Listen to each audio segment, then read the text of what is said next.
Chittagong city corporation হাতেখড়ি school and কলেজে আজকের অনলাইন ক্লাসে নবম দশম শ্রেণীর শিক্ষার্থীদের স্বাগত জানাচ্ছি। প্রিয় শিক্ষার্থীরা, আশা করি তোমরা ভালো আছো। আমরা আমাদের গত ক্লাসে বা বাংলা সেকেন্ড সর্বশেষ ক্লাসে সমাস নিয়ে আলোচনা শুরু করেছিলাম। সেখানে সমাসের মৌলিক আলোচনা করেছি। আমি তোমাদের পুরো সমাসটাকে তিনটি পর্বে ভাগ করেছি, দুটি কারণে। এক, সময় সংক্ষিপ্ত এবং তোমাদের বোঝার সুবিধার জন্য, তোমাদের সহজে যাতে বুঝতে পারো, এবং সময় যেহেতু সংক্ষিপ্ত এই কারণে পুরো সমাসটাকে আমি তিনটি পর্বে ভাগ করেছি। আমরা গত পর্বে আলোচনা শেষ করেছি। যারা গত পর্বটি দেখা হয়নি, এই পর্ব দেখার আগে অবশ্যই সেটি দেখবে, কারণ অনেকগুলো বিষয় আমি আবার বলতে পারবো না যেহেতু গত পর্বে বলা হয়েছে। আজকে আমরা দ্বিতীয় পর্বে আসি। দ্বিতীয় পর্বে আমরা দুটি সমাস নিয়ে আলোচনা করব। সমাসের মধ্যে সবচেয়ে বড় তিনটি সমাসের মধ্যে দুটি সমাস আমরা আজকে আলোচনা করব। একটি হচ্ছে কর্মধারয় সমাস, অপরটি হচ্ছে তৎপুরুষ সমাস। এই দুটি সমাস একটি বড় বড় অংশ। আমরা এই দুটি অংশ আজকে আলোচনা করব। আমাদের আজকে আলোচনার প্রথম পর্ব যেটি, সেটি হচ্ছে কর্মধারয় সমাস। আমি প্রথমেই কর্মধারয় সমাস দিয়ে শুরু করব। আমাদের আজকের আলোচনা কর্মধারয় সমাস।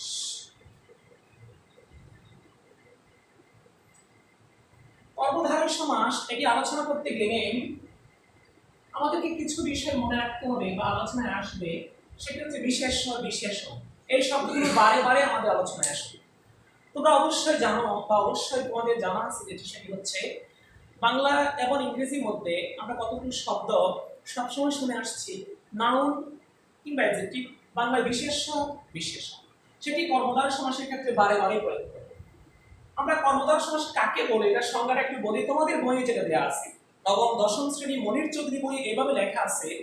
তোমরা বিষয়টি খেয়াল করছো কিনা জানি না, যেখানে বিশেষণ বা বিশেষণ ভাবাপন্ন পদের সাথে বিশেষ্য বা বিশেষ্য ভাবাপন্ন পদের সমাস এবং যেখানে পরপদের অর্থে প্রাধান্য থাকে তাকে কর্মধারয় সমাস বলে।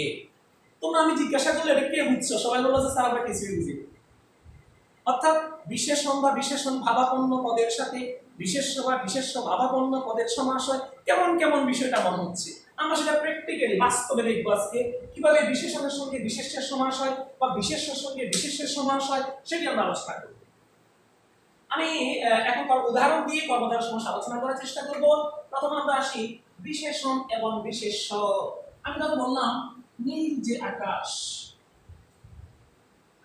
খেয়াল করো তোমরা, নীল যে আকাশ সমান নীল আকাশ। নীল যে আকাশ সমান নীল আকাশ।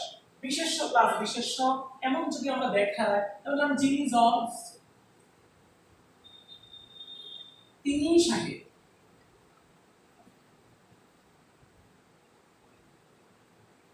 সমান জজ সাহেব।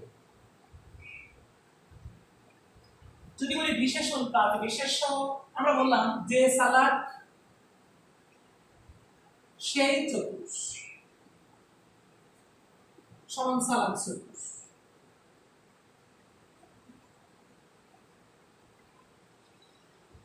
চালাক চতুষ। একটু খেয়াল করো, এখানে আমরা তিনটি উদাহরণ দিলাম। আমি তিনটি উদাহরণকে ব্যাখ্যা করে বুঝাবো তোমাদের বইয়ে কিভাবে দিল বিশেষণ বা বিশেষণ ভাবাপন্ন, বিশেষ্য বা বিশেষ্য ভাবাপন্ন। এই তিনটি উদাহরণ থেকে তোমরা সেটি বোঝার চেষ্টা করো। আমরা প্রথমটা দিয়ে শুরু করি। নীল আকাশ। নীল আকাশ এই শব্দটি আমরা সচরাচর দেখি সবখানে। নীল আকাশ এই শব্দটি আমরা সচরাচর পাই, আমাদের জানা শব্দ, পরিচিত শব্দ, এটি সমাসবদ্ধ শব্দ। এখানে খেয়াল করো, গত ক্লাসে বলছি বারবার, এটি সমস্ত পদ। সমান চিহ্নের পরে যে নতুন শব্দটি গঠিত হয় এটিকে আমরা বলি সমস্ত পদ। সমস্ত পদের দুটি অংশ থাকে, পূর্বপদ এবং পরপদ। এখানে খেয়াল করো, এখানে দুটি অংশ আছে, একটি হচ্ছে নীল, একটি হচ্ছে আকাশ। এখানে আমরা দুটি অংশ পাবো, একটা নীল, একটি আকাশ। তোমরা খুব খেয়াল করে দেখো, আমি যদি বলি নীল আকাশ, এখানে কি আকাশকে বুঝেছি না নীলকে বুঝেছি? তোমরা অবশ্যই বলবো আকাশকে বুঝেছি, তবে আকাশের রং, আকাশের কালার এখন নীল। তাহলে এখানে নীল, খেয়াল করো, এটি নীলটা এখানে কোন পদ? আমি যদি বলি নীল জামা, তাহলে জামাটা হবে বিশেষ্য বা নাউন, আর নীলটা হবে সেখানে বিশেষণ বা অ্যাডজেক্টিভ। তাহলে এখানে নীল আকাশ, এখানে আকাশটা হচ্ছে বিশেষ্য। খেয়াল করো, আমি আকাশ হচ্ছে নাউন আর নীল একটি বিশেষণ। তাহলে এখানে নীল হচ্ছে বিশেষণ, আকাশ হচ্ছে বিশেষ্য। তাহলে এখানে আমরা পেলাম আগের পদটি, প্রথম পদটি বিশেষণ, পরের পদটি বিশেষ্য। আচ্ছা, পরের উদাহরণে আসো। জজ সাহেব, জজ এটি বিশেষ্য পদ, সাহেব এটিও বিশেষ্য। তাহলে জজ এখানে বিশেষ্য, সাহেব এখানে বিশেষ্য। আচ্ছা, সালাদ চতুর যখন আমরা বলবো, সালাদ এটাও বিশেষণ, এটা অ্যাডজেক্টিভ, কোন ব্যক্তির একটা গুণের নামকে আমরা বুঝিয়েছি, গুণকে বুঝিয়েছি। চতুর এটি হবে অ্যাডজেক্টিভ। তাহলে আমরা প্রথম উদাহরণে পেলাম পূর্বের অংশ বিশেষণ, পরের অংশ বিশেষ্য। সেকেন্ড উদাহরণে পেলাম পূর্বেরটা, প্রথমটা এবং পরেরটা দুটোই হচ্ছে বিশেষ্য। তৃতীয় উদাহরণে পেলাম প্রথমটা বিশেষণ, পরেরটাও বিশেষণ। তাহলে আমরা দেখতেছি এখন এখানে দেখো, প্রথমটা বিশেষণ যোগ বিশেষ্য, দ্বিতীয়টা বিশেষ্য যোগ বিশেষ্য, তৃতীয়টা বিশেষণ যোগ বিশেষণ। তাহলে আমরা বলবো এই বিশেষের সঙ্গে বিশেষণের, বিশেষণের সঙ্গে বিশেষ্যের বা দুটি বিশেষ্য বা দুটি বিশেষণ মিলিত হয়ে যদি কোনো অর্থ প্রকাশ করে এবং সেখানে পরের পদের অর্থের প্রাধান্য থাকে, তাকে বলি কর্মধারয়ের সমাস। এক কথায় বিশেষ্য এবং বিশেষণের মধ্যে যে সমাস হয় এবং যে সমাসে পরের পদের অর্থকে প্রাধান্য থাকে বা পরের পদের অর্থকে প্রাধান্য দেওয়া হয়, তাকে বলবো কর্মধারয় সমাস। আমি এখানে আরো উদাহরণ বলি। ধরো নীল আকাশ, এখানে আমরা অনেকগুলো উদাহরণ পাই। তুমি যদি বলো মহান যে নবী, মহানবী, মহতি যে কীর্তি, মহাকীর্তি, সুন্দরী যে লতা, সুন্দর লতা, মহৎ যে জ্ঞান, মহাজ্ঞান। প্রত্যেকটা দেখো আগেরটা বিশেষণ, পরেরটা বিশেষ্য। যদি এখানে আসো দুটি বিশেষ্য, এখানে আমাদের যশ সাহেব। আবার আমি যদি বলি যিনি রাজা, তিনি ঋষি, রাজস্বী। যদি বলি যিনি লাট, তিনি সাহেব, লাট সাহেব। যদি বলি আমরা যিনি পিতা, তিনি দেব, পিতৃদেব। দুটোই বিশেষ্য। আবার আসলে দুটি বিশেষণ, আমি এখানে আছে তোমাদের চালাক চতুর। যদি আমি বলি যে শান্ত, সেই শিষ্ট, শান্ত শিষ্ট। দুটি বিশেষণ, অর্থাৎ আমরা দুটি বিশেষণ যুগে, দুটি বিশেষ্য যুগে, একটা বিশেষণ একটা বিশেষ্য যুগে যে সমাস হয় এবং যে সমাসের পরের পদের অর্থকে প্রাধান্য দেয়, তাকে বলি কর্মধারয় সমাস। তবে হ্যাঁ, কর্মধারয় সমাসের বাহিরেও হতে পারে।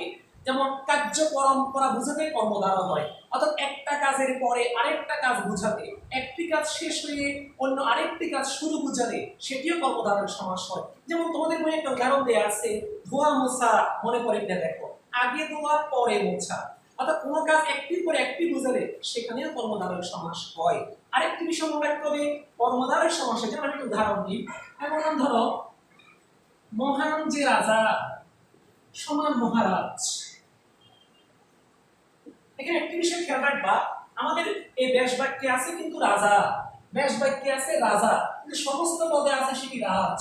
মনে রাখবে কর্মধারয় সমাসের ক্ষেত্রে বা সাধারণত সমাসে ব্যাস বাক্যে রাজা থাকলে সেটি সমস্ত পদে রাজ হয়ে যায়। যেমন মহান যে রাজা, সমান মহারাজ। এরপরে আসো কর্মধারয় সমাসে আরেকটা উদাহরণ আমরা পাই, আরেকটি নিয়ম পাই। সেটি হচ্ছে আমি যদি বলি কু যে অর্থ, কু যে অর্থ সমান পদ অর্থ, পদ অর্থ। এবং যদি বলি কু যে আচার সমান পদ আচার।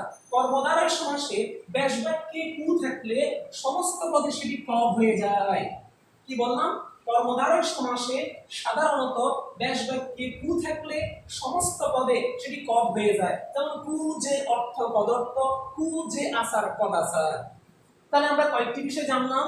বিশেষণ যুগ বিশেষ্য যুগে কর্মধারয় হয়, দুটি বিশেষ্য একসাথে হয়ে কর্মধারয় হতে পারে, দুটি বিশেষণ কোনো ব্যক্তি বস্তু বুঝালে কর্মধারয় হয়, কার্য পরম্পরা বুঝাতে একটার পরে একটা কাজ বুঝাতে কর্মধারয় হয়, ব্যাস বাক্যে রাজা থাকলে সমস্ত পদে রাজ হয়ে কর্মধারয় হয়, ব্যাস বাক্যে কু থাকলে সমস্ত পদে পদ হয়ে কর্মধারয় হয়। আবার কখনো আছে ব্যাস বাক্যে স্ত্রীবাচক, সেটি সমস্ত পদে পুরুষবাচক হয়ে যায়। যেমন আমি একটু উদাহরণ দিই তোমাদেরকে, যদি আমি বলি খেয়াল করে একটু, ব্যাস বাক্যে সেটি স্ত্রীবাচক হলেও কিন্তু সমস্ত পদে পুরুষবাচক হবে। যেমন আমি বললাম সুন্দরী যে লতা, সুন্দরী যে লতা সমান সুন্দর লতা, সুন্দর লতা। খেয়াল করে একটু, সুন্দরী যে লতা, সুন্দর লতা। সুন্দরী এটি স্ত্রীবাচক শব্দ, কিন্তু সুন্দর পুরুষবাচক শব্দ। অর্থাৎ কর্মধারয় সমাসে স্ত্রীবাচক শব্দ যোগে কখনো কখনো ব্যাস বাক্যে গঠিত হলে সেটি সমস্ত পদে এসে পুরুষবাচক শব্দে পরিণত হয়। যেমন মহতি যে কীর্তি, মহাকীর্তি। এবার আমরা কর্মধারয় সমাসের ভেতরে চলে যাব। কর্মধারয় সমাসের যে প্রকারভেদ আমরা সেখানে চলে যাব। তোমরা বিভিন্ন বই পড়ে আসছো কর্মধারয় সমাসের প্রকারভেদ। কর্মধারয় সমাস কয় প্রকার এটা নিয়ে বাংলায় অনেক বিতর্ক আছে।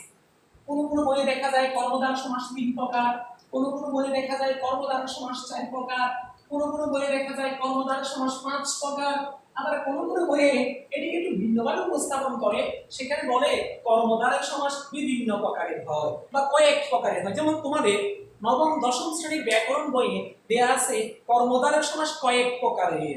কয়েক প্রকার উল্লেখ করলেও, কয়েক প্রকার বলা হলেও নবম দশম শ্রেণীর ব্যাকরণে কর্মধারয় 4 ধরনের দেয়া হয়েছে। 4 ধরনের কর্মধারয় সমাস আছে।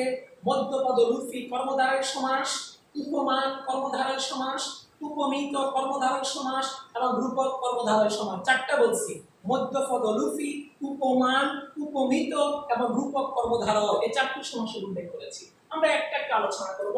তোমাদের 1 নম্বরে যেটি দেয়া আছে মধ্যপদলোপী কর্মধারয় সমাস, আমরা সেখানে চলে যাচ্ছি। খেয়াল করে একটু, আমি যদি বলি, আমি বললাম সাহিত্য,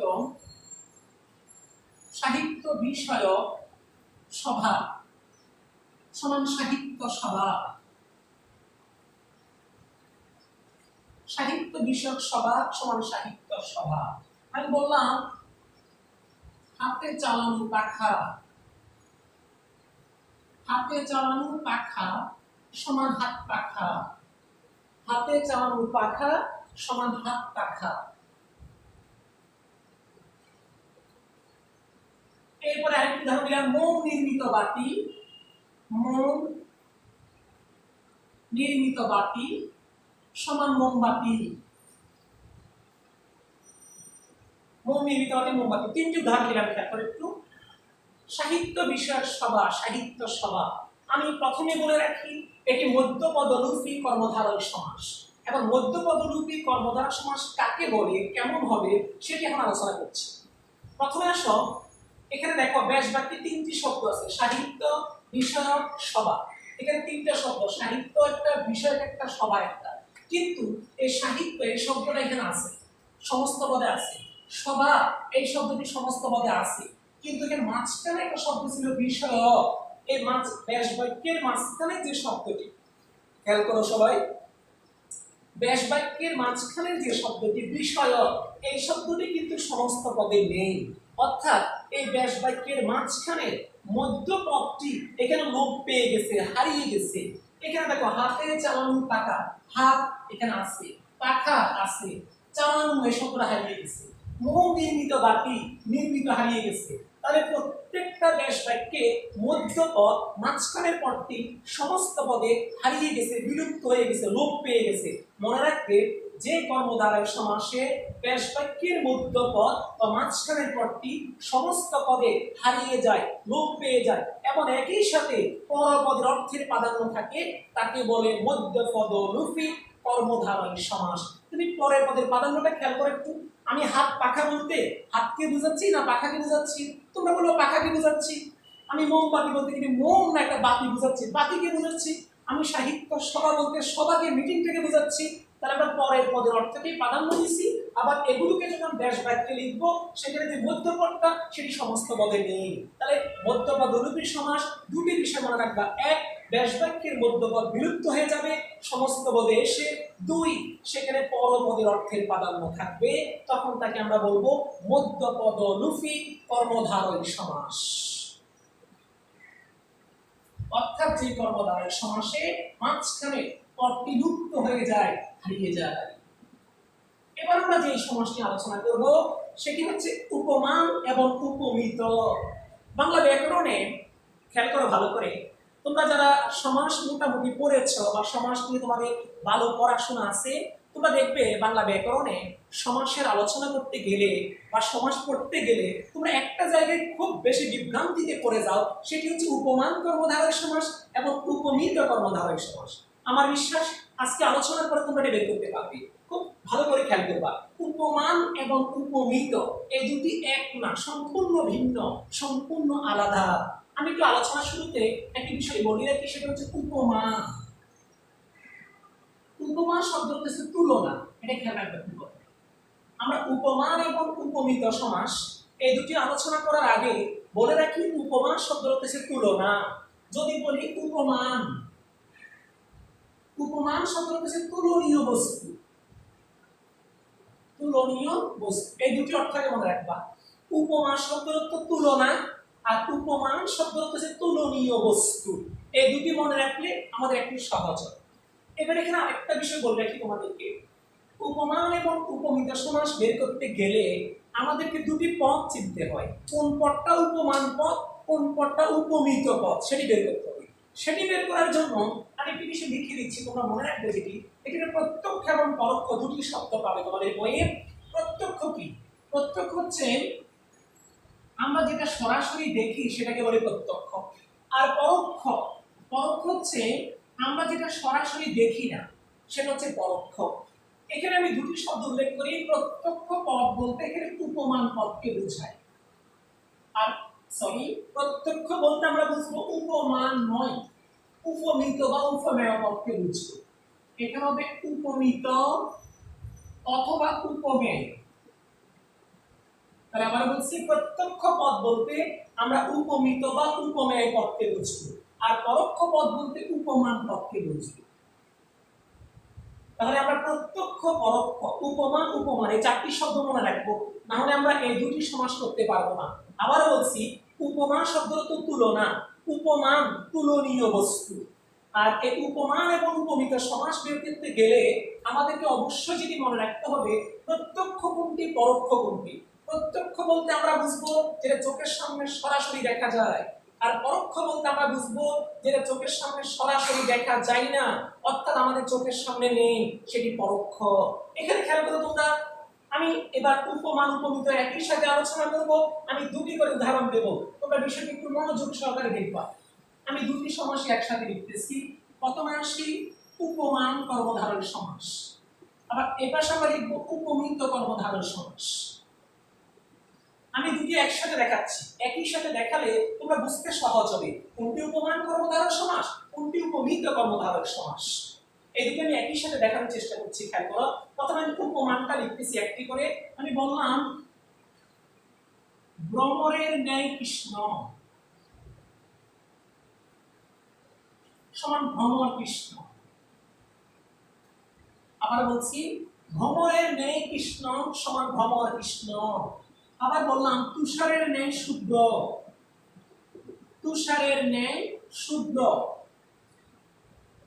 সমান তুষার শুভ্র। এবার সাথে উপমিততে দুটি উদাহরণ দিচ্ছি। আমি বললাম মুখ চন্দ্রের ন্যায়, মুখ চন্দ্রের ন্যায় সমান চন্দ্রমুখ। এরপর আসো পুরুষ সিংহের ন্যায়, পুরুষ সিংহের ন্যায় সমান সিংহ পুরুষ।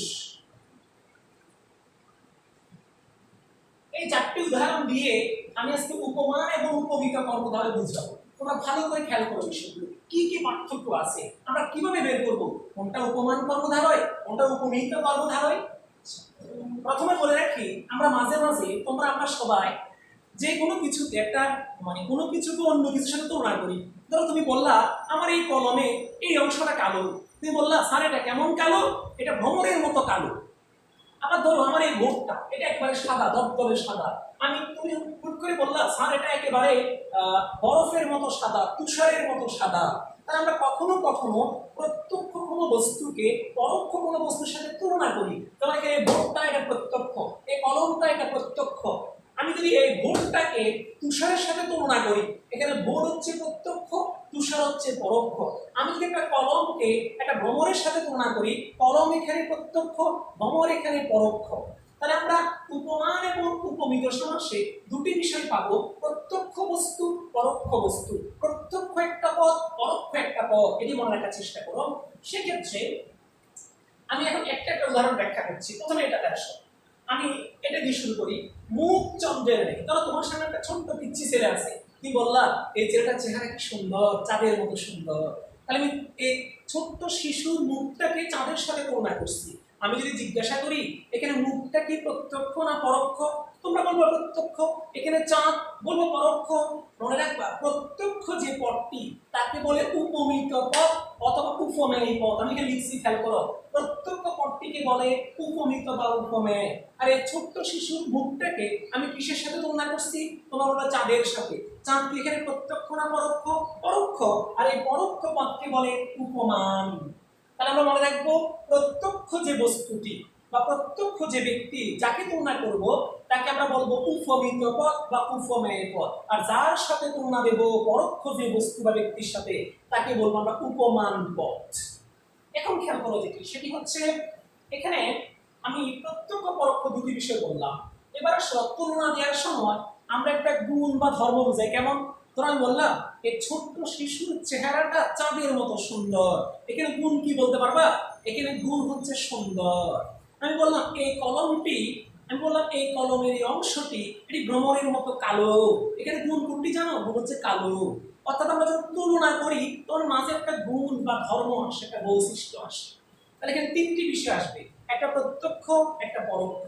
প্রত্যক্ষ যেটা সেটা উপমিত পদ বা উপমেয় পদ, পরোক্ষ যেটা সেটা উপমান পদ। আর দুটোর মধ্যে তুলনা করতে গেলে মাঝখানে যেটি আসবে সেটি গুণ বা ধর্ম আসবে বা বৈশিষ্ট্য আসবে। এবার দেখো আমরা এখানে আসি, ভ্রমরের মেয়ে কৃষ্ণ। ভ্রমর মানে হচ্ছে ভ্রমর, তোমরা ভ্রমর চিনো সবাই। কৃষ্ণ মানে কালো। আমি বললাম আমার এই কলমটি ভ্রমরের মতো কালো। খেয়াল করো, আমার এই কলমটা কি এখানে উল্লেখ আছে? নাই। কিন্তু দেখো এখানে ভ্রমরের উল্লেখ আছে, কৃষ্ণের উল্লেখ আছে। তাহলে আমি যদি কলমটাকে ভ্রমরের সাথে তুলনা করি তখন দেখো কলম হবে সেখানে উপমিত পদ আর ভ্রমর হবে সেখানে উপমান পদ। দেখো এখানে ভ্রমরের উল্লেখ আছে কিন্তু কলমের উল্লেখ নেই। আবার এখানে গুণ বা বৈশিষ্ট্য কি? কালো। কৃষ্ণ, কৃষ্ণের উল্লেখ আছে, কালো উল্লেখ আছে। তাহলে আমরা পেলাম এখানে উপমান পদ ভ্রমর সেটার উল্লেখ আছে এবং গুণ বা বৈশিষ্ট্য কৃষ্ণ সেটার উল্লেখ আছে। কিন্তু কলম ছিল এখানে, এখানে যদি কলমটা বোঝার জন্য লিখি কলম, কলম কিন্তু এখানে উল্লেখ নেই। নিচেরটা আসে তুষারের ন্যায়, আমি এই বোর্ডটাকে বললাম, এই হোয়াইট বোর্ডটাকে বললাম এটা তুষারের ন্যায় সাদা। শুভ্র শব্দ হচ্ছে সাদা। আমি বললাম তুষারের ন্যায় সাদা বোর্ড, আমি বোর্ডটা এখানে লিখলাম বোঝার জন্য, কিন্তু এটা কিন্তু আমার এখানে নেই, তুষার শুভ্র বোর্ড নেই। তাহলে আমি যখন এই বোর্ডটাকে তুষারের সাথে তুলনা করব তখন বোর্ডটা হবে প্রত্যক্ষ পদ, তার মানে উপমিত পদ। আর এখানে তুষার হবে উপমান পদ। দেখো তুষারের উল্লেখ আছে, বোর্ডের উল্লেখ নাই। অর্থাৎ উপমিত পদ এখানে নেই কিন্তু উপমান পদটি এখানে আছে। এখানে উপমিত পদটি কলম নেই, উপমান পদটি আছে। তবে এখানে কৃষ্ণ কালো, শুভ্র সাদা, মানে গুণ বা ধর্ম বা বৈশিষ্ট্যের উল্লেখ আছে। তাহলে আমরা পেলাম এখানে সাধারণত এটা খেয়াল করো, এখানে আমরা উপমান পদ পাইছি আর গুণ বা ধর্ম পাইছি। এখন মনে রাখবা সাধারণত গুণ বা উপমান বাচক পদের সাথে গুণ বা ধর্মের যে সমাস হয় তাকে বলে উপমান কর্মধারয় সমাস। আর এই উপমান কর্মধারয় সমাসে উপমিত পদ থাকবে না, এটা মনে মনে ধরে নিবা, মনে মনে বুঝে নিবা, সরাসরি থাকবে না, কিন্তু এখানে থাকবে। তোমরা এখানে আসিবা, আমি ছোট্ট শিশুর মুখটাকে চাঁদের সাথে তুলনা করছি, বলছি তার মুখটা চাঁদের মতো সুন্দর। একটু খেয়াল করো এখানে চন্দ্রমুখ সুন্দর শব্দটা আছে? নাই। তাহলে এখানে দেখো আমি এখানে একটা শিশুর মুখটাকে যখন চাঁদের সাথে তুলনা করছি, শিশুর মুখটা হচ্ছে প্রত্যক্ষ, তার মানে মুখটা হচ্ছে এখানে কোন পদ? তোমরা বলবে এটি উপমিত পদ। কার সাথে তুলনা করছি? চাঁদের সাথে। চাঁদ এখানে কোন পদ? তোমরা বলবো উপমান পদ। আচ্ছা, এখানে আমি এই ছোট্ট শিশুর মুখটাকে চাঁদের মতো কি বলছি? সুন্দর। সুন্দর কি এখানে উল্লেখ আছে? আমি বোঝার জন্য লিখছি সুন্দর, বাট সুন্দর থাকবে না, তাহলে এখানে গুণ বা ধর্ম নেই। মনে রাখবা এখানে উপমান পদও থাকবে, উপমিত পদ থাকবে, তবে গুণ বা ধর্ম বা বৈশিষ্ট্য যেটি সেটি সরাসরি থাকবে না, সেটি বুঝে নিতে হবে, সেটি মনে মনে ধরে নিতে হবে। আমি বললাম পুরুষ সিংহের ন্যায়, মানে একটা পুরুষ সিংহের মতো সাহসী, এখানে সাহসী নেই, মনে মনে ধরে নিব। আমি এখানে ভোট নেই, মনে মনে, অর্থাৎ আমি উপমান উপমিত কিছু পার্থক্য করে দিচ্ছি, তোমরা মনে রাখো। প্রথম পার্থক্য, উপমান কর্মধারয় সমাসে উপমান পদ থাকবে, উপমিত পদ থাকবে না। উপমিত কর্মধারয় সমাসে উপমান উপমিত দুটা পদই থাকবে। সেকেন্ড পার্থক্য, উপমান কর্মধারয় সমাসে গুণ বা ধর্মের উল্লেখ থাকবে, উপমিত কর্মধারয় সমাসে গুণ বা ধর্মের উল্লেখ থাকবে না।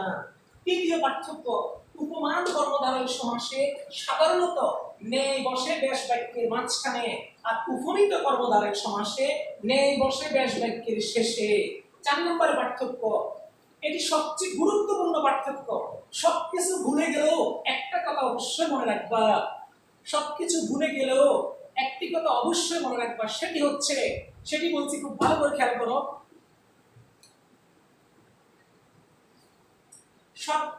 সব কথা ভুলে গেলেও সেটি অবশ্যই মনে রাখতে হবে, সেটি হচ্ছে একটি অবশ্যই মনে রাখবা, সেটি হচ্ছে উপমান এবং উপমিতের মধ্যে একটা পার্থক্য মৌলিক, সেটি হচ্ছে খেয়াল করো, চন্দ্র মুখ সিংহ পুরুষ, এখানে চন্দ্র বিশেষ্য মুখ ও বিশেষ্য, এখানে সিংহ বিশেষ্য পুরুষ ও বিশেষ্য, কিন্তু এখানে দেখো ভ্রমর বিশেষ্য কিন্তু কৃষ্ণ হচ্ছে বিশেষণ। মনে রাখবে, একটি বিশেষ্য একটি বিশেষণ হলে তাকে বলে উপমান কর্মধারয় সমাস, দুটি যদি বিশেষ্য হয় তাহলে সেটি উপমিত কর্মধারয় সমাস। আমরা শেষ করছি এটি। আমরা পরবর্তী কর্মধারয় সমাসের আরেকটি ক্লাসিফিকেশন আমরা পাই, সেটি হচ্ছে রূপক কর্মধারয় সমাস। কর্মধারয় সমাসে আমরা আরেকটি ক্লাসিফিকেশন পাবো, সেটি রূপক কর্মধারয় সমাস। সেটি খুব সহজ, সেটি আমি দুটি বিষয় বলে শেষ করে দেবো। তার বললাম মন রূপ মাঝি, মন রূপ মাঝি সমান মন মাঝি, মন রূপ মাঝি মন মাঝি। একটা উদাহরণ বুঝে দিচ্ছি, দুটি কথা মনে রাখবে। ফার্স্ট, অবশ্যই রূপক কর্মধারয় সমাসে ব্যাস বাক্যের মাঝখানে রূপ থাকবে। সেকেন্ড, এখানে দুটি পদ আছে, একটা উপমান পদ একটা উপমিত পদ। আমি মন আর মাঝি দুটির মধ্যে তুলনা করছি, আমার মনটাকে মাঝির সাথে তুলনা করছি। মনে রাখো, মন হচ্ছে এখানে উপমিত পদ, মাঝি হচ্ছে উপমান পদ। রূপক কর্মধারয় সমাসে উপমিত পদ সবসময় আগে বসবে, উপমান পদ সবসময় পরে বসবে, আর দুটোর মধ্যে অভিন্ন কল্পনা করবে। অভিন্ন কেমন? একটা উদাহরণ বুঝাই দিই। মন একটা মানুষকে চালায়। আমি যদি বলি, এই তোমার চেহারা কেমন এমন হয়ে আছে কেন? স্যার মন ভালো নাই। ও খুব হাসতেছে কেন? ওর খুব মন ভালো। অর্থাৎ আমরা সবকিছু বুঝাই মন দিয়ে। একটা মানুষকে চালায় তার মন কিন্তু। ঠিক মাঝি একটা নৌকাকে চালায়। মাঝি যেমন নৌকার মূল নিয়ন্ত্রক, মন হচ্ছে মানব দেহের নিয়ন্ত্রক। আর এই দুটি আমরা অভিন্ন সমান কল্পনা করব, মাঝখানে রূপ বসাবো, তখন তাকে বলে রূপক কর্মধারয় সমাস। রূপক কর্মধারয় সমাস দুটি বিষয় মনে রাখবা, এক, উপমিত পদ এবং উপমান পদ অভিন্ন কল্পনা করব। দ্বিতীয়, ব্যাস বাক্যের মাঝখানে রূপ আসবে, তখন তাকে বলবো রূপক কর্মধারয় সমাস। এবার আমরা চলে যাব পরবর্তী সমাসে। আমাদের পরবর্তী সমাস হচ্ছে তৎপুরুষ সমাস। আমরা তৎপুরুষ সমাসে যাব। পরবর্তী আমাদের আলোচনার বিষয় তৎপুরুষ সমাস। তৎপুরুষ সমাস খেয়াল করে, তৎপুরুষ সমাসে আমি খুব দ্রুত শেষ করবো। তৎপুরুষ সমাস হচ্ছে, আমি কয়েকটা উদাহরণ দিয়ে শেষ করবো। আমি বললাম, খেয়াল করে একটু, প্রথমে তৎপুরুষ সমাসে আমি উদাহরণ দিচ্ছি। প্রথম আসো, আমি বললাম বিপদকে আপন্ন, বিপদকে আপন্ন সমান বিপদ আপন্ন, বিপদকে আপন্ন সমান বিপদ আপন্ন, বিপদাপন্ন। এরপর আমি বললাম এটি বিপদকে আপন্ন দ্বিতীয়া, তারপর মন দিয়ে ভরা,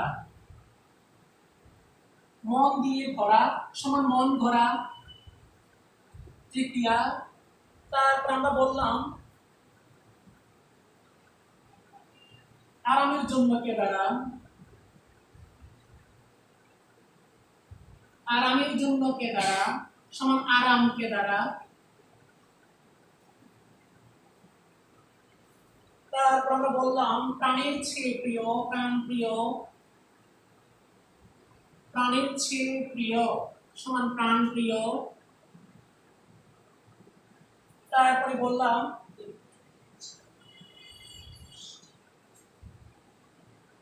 প্রাণের চেয়ে প্রিয়, প্রাণ প্রিয়, চায়ের বাগান সমান চা বাগান। এই পাঁচটা ধরনের পদক্ষেপ করো, সেটা আমরা একটা একটা শুরু করছি। প্রথমে তোমরা অবশ্যই মনে রাখবে, যেটি তৎপুরুষ সমাস বের করতে গেলে আগে বিভক্তি মুখস্থ করতে হবে। দ্বিতীয়া, তৃতীয়া, চতুর্থী, পঞ্চমী, ষষ্ঠী, সপ্তমী। দ্বিতীয়া কে রে, তৃতীয়া দ্বারা দিয়ে করছে, চতুর্থী কে রে জন্য করে নিমিত্ত, পঞ্চমী হতে থেকেছে, ষষ্ঠী র এ। দেখো বিপদ কে, এখানে কেটাও সে বিভক্তি, মন দিয়ে গড়া দিয়েটা বিভক্তি, আরামের জন্য কে দ্বারা জন্যটা বিভক্তি, প্রাণের ছে প্রিয় ছেটা বিভক্তি, চায়ের বাগান চা এখানে এরটা বিভক্তি। তাহলে আমরা পেলাম প্রত্যেকটা প্রথম পদে মানে পূর্ব পদের পরে বিভক্তি আছে। এবং দেখো বিপদকে কেটার এখানে নেই, লোপ পেয়ে গেছে। মন দিয়ে গড়া দিয়েটার এখানে নেই, আরামের জন্য কে দ্বারা জন্যটা এখানে নেই, প্রাণের ছেটা এখানে নেই। তারপর যদি বলি আমরা চায়ের বাগান এরটা এখানে নেই। অর্থাৎ প্রত্যেকটা বিভক্তি আমাদের এখানে ব্যাস বাক্যে আছে, সমস্ত পদে হারিয়ে গেছে। মনে রাখবা ব্যাস বাক্যের পূর্ব পদে বিভক্তি থাকবে এবং সেই বিভক্তি সমস্ত পদে হারিয়ে গেলে, লোপ পেয়ে গেলে তখন তাকে বলে তৎপুরুষ সমাস। আবার বলছি, পূর্ব পদে বিভক্তি লোপে এবং পরপদের অর্থের প্রাধান্য দিয়ে যে সমাস হয় তাকে বলে তৎপুরুষ সমাস। তৎপুরুষ সমাস 9 প্রকার। এখানে আমরা পেয়ে গেছি দ্বিতীয় তৎপুরুষ, তৃতীয়া, চতুর্থী, পঞ্চমী, ষষ্ঠী। অর্থাৎ যে বিভক্তি লোপ পাবে ওই তৎপুরুষ সমাস। দ্বিতীয় বিভক্তি লোপ পাইছে দ্বিতীয় তৎপুরুষ সমাস, তৃতীয় বিভক্তি লোপ পাইছে তৃতীয় তৎপুরুষ সমাস, চতুর্থী বিভক্তি লোপ পাবে চতুর্থী তৎপুরুষ সমাস, পঞ্চমী বিভক্তি লোপ পাইছে পঞ্চমী তৎপুরুষ সমাস, ষষ্ঠী বিভক্তি লোপ পাইছে ষষ্ঠী তৎপুরুষ সমাস। এর বাহিরে আরো 3টি তৎপুরুষ সমাস আছে, অলুক তৎপুরুষ, নয় তৎপুরুষ এবং উপপদ তৎপুরুষ। একটি উদাহরণ দিয়ে শেষ করব, সেটা আমি দেখাচ্ছি। অবশ্যই একটা বিষয় মনে রাখি তোমাদেরকে, ব্যাপ্তি বা বিরাজমান বুঝালে সেটি দ্বিতীয় তৎপুরুষ হয়। যেমন যদি বলো চিরকাল ব্যাপিয়া সুখী, চির সুখী, দ্বিতীয় তৎপুরুষ হবে।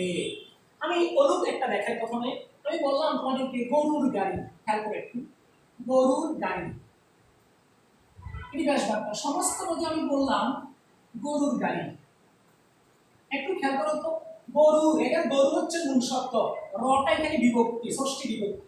এই রটা ব্যাস বাক্যে যেমন আছে একই র সমস্ত পদে বসে গেছে। তাহলে এই র বিভক্তিটা এখানে কি রূপ পেয়েছে? তোমরা বলতে পাইলে মনে রাখবা যে তৎপুরুষ সমাসের ব্যাস বাক্যে যে বিভক্তি থাকে সেই বিভক্তি সমস্ত পদে লোপ পায় না, তাকে বলে অলুক তৎপুরুষ সমাস।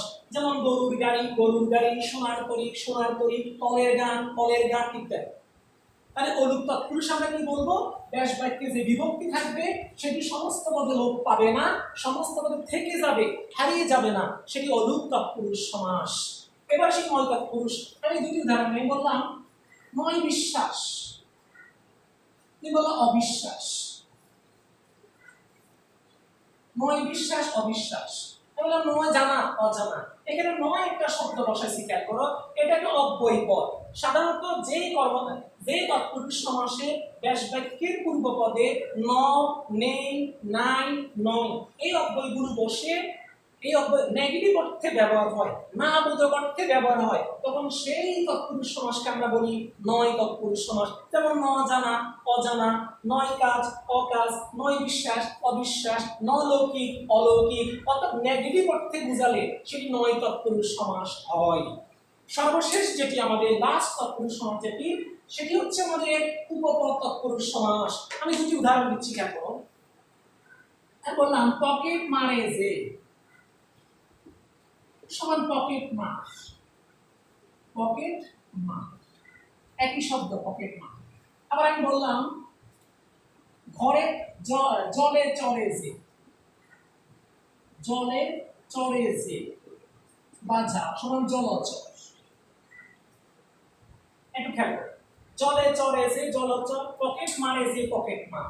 এখানে পকেট এটি নামবাচক শব্দ, এই যে পকেট নামবাচক শব্দ। এরপরে পরেরটা মারে, মারেটা একটা ক্রিয়াবাচক শব্দ, এটা হলো কৃদন্ত পদ, কৃত প্রত্যয় সাধিত শব্দ। এটি জল এটি নামবাচক শব্দ, চড়ে কৃদন্ত শব্দ। তাহলে আমরা দেখলাম এখানে পকেট মার জলচর। তাহলে পকেট প্রথম অংশটা পূর্বপদটা একটা নামবাচক শব্দ, আর পরের অংশটা মার চর ধর পদ ক্রিয়াবাচক শব্দ। মনে রাখবে পূর্বপদ নামবাচক শব্দ এবং পরের পদ ক্রিয়াবাচক শব্দ বা কৃদন্ত পদ যুগে যে সমাস হয় তাকে বলে উপপদ তৎপুরুষ সমাস। আবার বলছি, উপপদ তৎপুরুষ সমাসের প্রথম পদটা হবে নামবাচক শব্দ, সেকেন্ড যে পদটা সেটা অর্থাৎ পরপদ যেটা, পরের পদ যেটা সেটা হবে ক্রিয়াবাচক বা কৃদন্ত পদ। যেমন আকাশে চড়ে যে, যেমন ঘরে থাকে যে, যেমন বাজি করে যে, যেমন সত্য বলে যে, মিথ্যা বলে যে, জাদু করে যে। অর্থাৎ প্রত্যেকটাই প্রথম পদ হবে নামবাচক শব্দ এবং সেকেন্ড পদটা হবে ক্রিয়াবাচক বা কৃদন্ত শব্দ। তার মাধ্যমে আমরা যে সমস্ত পদটি পাবো আমরা তাকে বলবো উপপদ তৎপুরুষ সমাস। তাহলে উপপদ তৎপুরুষ সমাস 9 প্রকার: দ্বিতীয়া, তৃতীয়া, চতুর্থী, পঞ্চমী, ষষ্ঠী, সপ্তমী, অলু, নয় এবং উপপদ তৎপুরুষ। এই হচ্ছে আমাদের তৎপুরুষের আলোচনা। মূলত প্রথম 5টায় আমরা বিভক্তি দিয়ে বের করবো, পরেরটা অলুপ বিভক্তি লোপ পাবে না, তারপরে 9 তৎপুরুষ নেগেটিভ অর্থে বোঝাবে, আর উপপদ তৎপুরুষ ক্রিয়াবাচক শব্দের সাথে সমাস হবে। এই হচ্ছে আমাদের তৎপুরুষ। তাহলে আমরা আজকে দুটি বিষয় আলোচনা করে শেষ করে দিলাম, কর্মধারয় সমাস এবং তৎপুরুষ সমাস। এই দুটি খুবই গুরুত্বপূর্ণ তোমাদের জন্য। ঠিক আছে, আমরা পরবর্তী ক্লাসে সমাসের বাকি যে অংশটুকু সেটি আমরা শেষ করব। ধন্যবাদ সবাইকে।